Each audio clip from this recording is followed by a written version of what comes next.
नमस्कार दोस्तों, मैं राहुल सिंह अपने यूट्यूब चैनल जॉब हब में आप सभी का स्वागत करता हूँ। आज के इस वीडियो में हम लोग चर्चा करेंगे हाई कोर्ट के एक महत्वपूर्ण फैसले के बारे में जो शिक्षक दक्षता परीक्षा को लेकर है। हाई कोर्ट ने 28 फरवरी 2025 को एक निर्देश जारी किया जिसमें कहा गया है कि शिक्षण संस्थान देश भर में कहीं भी, चाहे प्राइवेट हो या कॉलेज हो, उनमें पढ़ा रहे अध्यापकों को सीटेट पास होना अनिवार्य है। अगर जो ऐसे शिक्षक जो सीटेट पास नहीं है उन्हें परीक्षा पास करनी होगी। अगर जो पास नहीं हो तो उन्हें बाहर किया जाना चाहिए। ऐसा फैसला हाई कोर्ट ने दिया हुआ है। अब हाई कोर्ट का दिया हुआ फैसला पूरे भारत में क्यों लागू होगा? जो दिल्ली हाई कोर्ट ने फैसला दिया है पूरे भारत में क्यों लागू होगा, उसकी हम चर्चा इसी समय कर दे रहे हैं। संविधान के भाग 6 अनुच्छेद 215 में ये लिखित है कि हाई कोर्ट एक अभिलेखीय न्यायालय है जिसके आधार पर देश के विभिन्न हाई कोर्ट को या अधीनस्थ न्यायालयों को फैसला देना होगा, या हाई कोर्ट का दिया हुआ फैसला पूरे भारत में लागू होगा। तो इसी आधार पर मानकर हम ये वीडियो बना रहे हैं और ये दिल्ली हाई कोर्ट के एक प्रतिष्ठित अखबार का कटिंग है जो हम आपको दिखा रहे हैं। सीटेट पास किए बिना नहीं पढ़ा सकेंगे शिक्षक। और एक बात और महत्वपूर्ण ये है कि चाहे शिक्षा मित्र हो, चाहे प्राइवेट कॉलेज के अध्यापक हो या सरकारी कॉलेज के अध्यापक हो, उनकी नियुक्ति किसी भी समय हुई हो, उन्हें सीटेट अनिवार्य है। अब लिखा हुआ बिना कोई दक्षता परीक्षा दिए अरसे से निजी और सरकारी स्कूलों में पढ़ा रहे देश भर के शिक्षकों के लिए अब केंद्रीय शिक्षा पात्रता परीक्षा को पास करना जरूरी होगा। बिना कोई दक्षता, यानी कि अगर जो आप UP TET, Bihar TET, Haryana TET ऐसे एग्जाम पास हो सकता है आपको सीटेट ना देना हो। लेकिन अगर जो आप नहीं पास हैं और उस राज्य का टेट नहीं पास है और पढ़ा रहे हो तो आपको सीटेट देना अनिवार्य है, ऐसा कहा गया। लेकिन अभी स्पष्ट नहीं कहा गया, यहाँ किसी राज्य का नाम नहीं लिया, बिना कोई दक्षता परीक्षा कहा गया है। तो ये मान के चलिए कि जब भी इस पे कुछ नियम बनेंगे तो ये छूट जरूर दिया जाएगा कि अगर जो आप UP TET, Bihar TET, Haryana TET या झारखंड टेट या मध्य प्रदेश टेट पास है तो आपको सीटेट देना अनिवार्य नहीं है। लेकिन एक टेट पास होना, चाहे राज्य का चाहे सीटेट का, ऐसा फैसला दिल्ली हाई कोर्ट का आया हुआ है। और ये नए नियुक्ति को लेकर नहीं है, इसमें पुरानी नियुक्ति की भी बात कही कि पूरा पेपर आप जब देखेंगे तो समझ जाएंगे। दिल्ली हाई कोर्ट ने अपने महत्वपूर्ण आदेश में कहा है कि कोई भी शिक्षक इस पात्रता परीक्षा को पास किए बगैर अपनी सेवा आगे बरकरार नहीं रख पाएगा।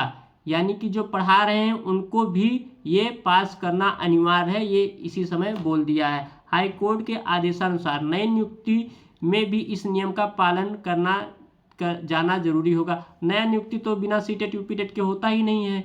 और हाई कोर्ट का यह आदेश देश भर में तकरीबन 5 लाख शिक्षकों पर असर डाल सकता है। यानी देख लीजिए, यहाँ देश भर की बात कहा है तो पूरे देश में अब कहीं भी आप अध्यापक हो, चाहे सरकारी कॉलेज हो या प्राइवेट कॉलेज हो, आपको एक टेट पास होना अनिवार्य है। और टेस्ट आप तभी दे सकते हैं जब आपके पास बीएड या बीटीसी हो, यानी कि बीएड बीटीसी शिक्षक बनने के लिए अनिवार्य हो चुका है। ये सीधे शब्दों में नहीं कहा, ये घुमा फिरा के कहा। टेट वही विद्यार्थी दे सकता है जिसके पास बीएड या बीटीसी हो, कुछ भी पढ़ा रहे हो आप शिक्षा मित्र हैं। अगर जो आपके पास बीएड बीटीसी नहीं है तो आप टेट नहीं दे पाएंगे। टेट नहीं दे पाएंगे तो आप ऐसे ही बाहर हो जाएंगे। और किसी भी कॉलेज में आप पढ़ा रहे हो, चाहे प्राइवेट हो कॉलेज, यानी कि निजी कॉलेजों को भी अब बीएड बीटीसी के बिना आप अध्यापक नहीं रख सकते हैं। अगर जो ऐसी जांच हुई कभी या नियम सख्त बने तो मान्यता तो ऐसे ही रद्द हो जाएगा आपका। मुख्य न्यायाधीश देवेंद्र कुमार उपाध्याय और न्यायमूर्ति तुषार राव की पीठ ने राष्ट्रीय अध्यापक शिक्षक परिषद एनसीटीई को कहा कि 4 सप्ताह के भीतर देश भर में इस परीक्षा के आयोजन को लेकर योजना तैयार करेंगे। यानी कि अगर जो आपके यहाँ टेट होना होगा तो 4 सप्ताह के भीतर सभी राज्यों के मुख्यमंत्रियों को ये बताया गया होगा कि भैया ऐसा करिए कि आप अपने अपने राज्य में बताइए कि आप अपने यहाँ टेट कैसे कराएंगे। अगर जो आप अच्छा में टेट कराएंगे तो हमको बताइए, हम सीबीएसई से बोलकर सीटेट करा देंगे। तो यही है। लेकिन अब हाई कोर्ट ने कहा तो ये होगा। जैसे मान लीजिए हाई कोर्ट ने शिक्षक के बारे में कहा है तो संसद इस बात को तुरंत मान लेगी। लेकिन अगर जो यही फैसला हाई कोर्ट का या सुप्रीम कोर्ट का संसद के विपक्ष में आया होता ना तो नहीं मानती। अभी हम 4-5 दिन पहले एक न्यूज़पेपर के माध्यम से हमको ये पता चला कि सुप्रीम कोर्ट ने कहा कि अगर जो किसी आपराधिक मामले में कोई व्यक्ति दोषी पाया जाता है तो वो आजीवन सरकारी नौकरी नहीं कर सकता है। तो कोई व्यक्ति आपराधिक मामले में अगर जो दोषी पाया जाता है तो वो चुनाव कैसे लड़ सकता है?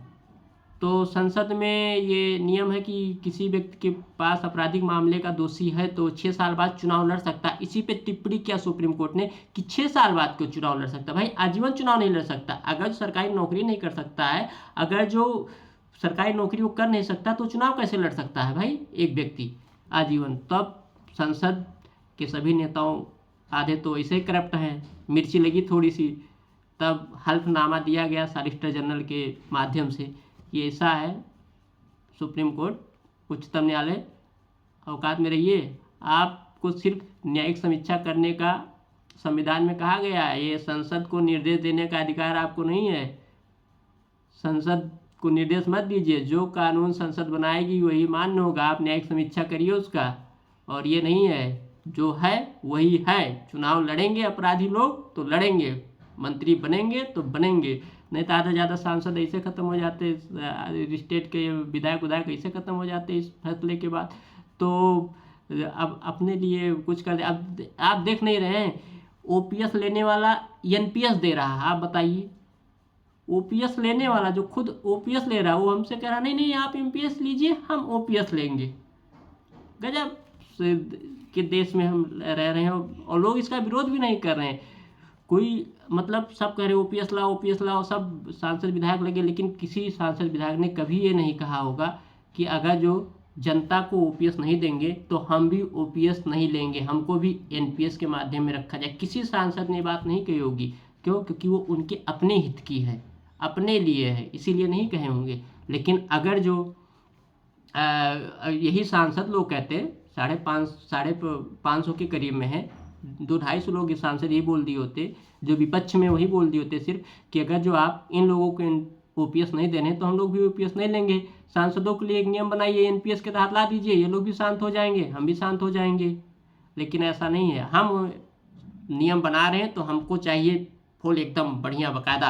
हाँ, कि हमको कहीं जाना है तो फ्री में जाना है, टेलीफोन का बिल जनता के टैक्स से आएगा, ओपीएस हम जनता के टैक्स से लेंगे, लेकिन जनता के टैक्स से उनको ओपीएस नहीं देंगे, उनको हम एनपीएस यूपीएस देंगे। ऐसे लालीपाप देते रहेंगे और लेते रहेंगे, तो अपना वोट तैयार करेंगे। तो ऐसा नहीं है। जब अब ये बात शिक्षक पर है तो ज़्यादा जनसंख्या नहीं, 150 करोड़ में 5 लाख क्या है?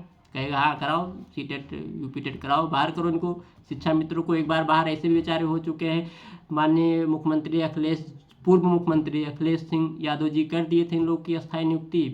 सुप्रीम कोर्ट ने फैसला दिया, तुरंत नए मुख्यमंत्री साहब टकाटक किए, हाँ सुप्रीम कोर्ट का फैसला है, इसको हम नहीं टाल सकते हैं, मानना पड़ेगा। तुरंत मान लिए और बाहर कर दिए बेचारों को। तो अब ये फैसला जो हाई कोर्ट का है ये मानना होगा, और ये मान्य होगा भी, और देना भी पड़ेगा आप लोगों को अब सीटेट।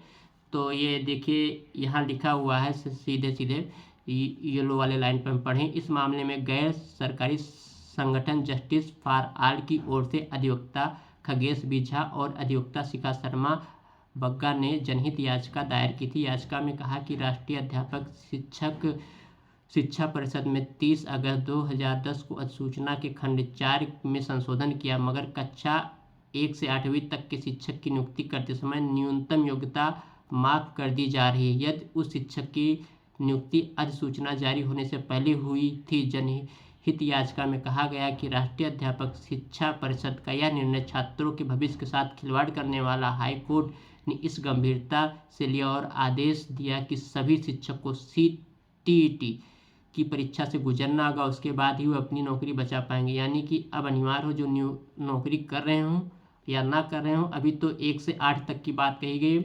इंटरमीडिएट की कोई बात नहीं है। लेकिन जो भी इंटरमीडिएट में है, नौकरी कर रहे हों हायर एजुकेशन में, वो भी सीटेट पास कर लें, कोई ऐसी परीक्षा नहीं, या यूपीटेट कुछ भी पास करके अपने पास डिग्री रख लें, कोई बहुत बड़ी परीक्षा नहीं है कि नहीं कर पाएंगे। 150 में 90 नंबर लाना, 60% नंबर लाना समान वर्ग के विद्यार्थियों को, और आरक्षण के साथ 5-5 नंबर घटा हुआ तो रख लीजिए। कोई है 400-500 रुपये फीस लगता है, और बहुत ऐसा नहीं है कि आप पास नहीं कर पाएंगे, ऐसा कोई पेपर नहीं है, निगेटिव मार्किंग होता नहीं है। तो एक बार दे लीजिए इस पेपर को। और आगे ये और प्राइवेट कॉलेजों के लिए भी ये है तो जो भी शिक्षक प्राइवेट कॉलेज में पढ़ा रहे हैं तो वहाँ के प्रबंधक को देखना होगा और सीटेट के विद्यार्थियों को अध्यापकों को अपने यहाँ नियुक्ति दें। नहीं तो जानते ही हैं कि इनके अपने लिए नियम तो है नहीं, हमारे लिए है तो टाइट होकर लागू कराएंगे, और नहीं करेंगे या तो पैसा देंगे या तो मान्यता रद्द करा लेंगे अपना। तो इस पर ध्यान दीजिएगा। और सही बात है, बच्चों के भविष्य के साथ खिलवाड़ ना हो। अगर जो आप पढ़े लिखे नहीं रहेंगे तो बच्चों को क्या पढ़ाएंगे, ये भी बात सही है। तो इसीलिए आप लोग सभी जो भी सीटेट नहीं पास हो सीटेट पास कर लें। और अगली सुनवाई जो इसकी होनी है 14 मई 2025 को होनी है। आगे एक सूचना और है, 2025 में संशोधन के साथ किया गया लागू केंद्रीय शिक्षक पात्रता परीक्षा सीटेट को लेकर 2010 में सूचना जारी कर दी गई थी। उसके बाद वर्ष 2015 में इसमें संशोधन किया गया और इसे लागू किया गया। हालांकि इसके बावजूद निजी और सरकारी स्कूलों में शिक्षकों की नियुक्ति बगैर पात्रता परीक्षा के जारी रही। तो आगे बहुत बड़ी परीक्षा नहीं है। और एक बात और है, यहाँ कहा गया है कि कुछ मान्यता प्राप्त संस्थानों से लेनी होगी डिग्री या डिप्लोमा। कुछ ऐसे विद्यार्थी में जो NCTE से मान्यता प्राप्त नहीं, BTC और BEd कर लिए हुए हैं, तो वो एक बार फिर से उनको BEd करना पड़ेगा। वो NCTE से मान्यता प्राप्त संस्थानों से BEd BTC फिर से करना पड़ेगा। उसके बाद ही उनकी नौकरी आगे रहेगी, नहीं तो फिर उनकी भी नौकरी चली जाएगी। इसकी भी जाँच होगी। और अभी तो ये 14 मई को अगली सुनवाई है और राज्य के ऊपर निर्भर करता है कि राज्य अपने यहाँ क्या संशोधन करती है, क्या इस फैसले को मानती है। फैसला तो मानना ही पड़ेगा, लेकिन कब मानती है, कैसे क्या करती है, वो राज्य के ऊपर निर्भर करता है। लेकिन ये मान के चलिए कि अगर जो आप लोग नहीं पास सीटेट या UP TET, Bihar TET, Jharkhand TET, Haryana TET, Madhya Pradesh TET, तो एक बार पास कर लीजिए, यही ठीक है। और इसी तरीके से महत्वपूर्ण विषय सूचना पाने के लिए हमारे चैनल को लाइक से सब्सक्राइब जरूर करें। धन्यवाद, नमस्कार।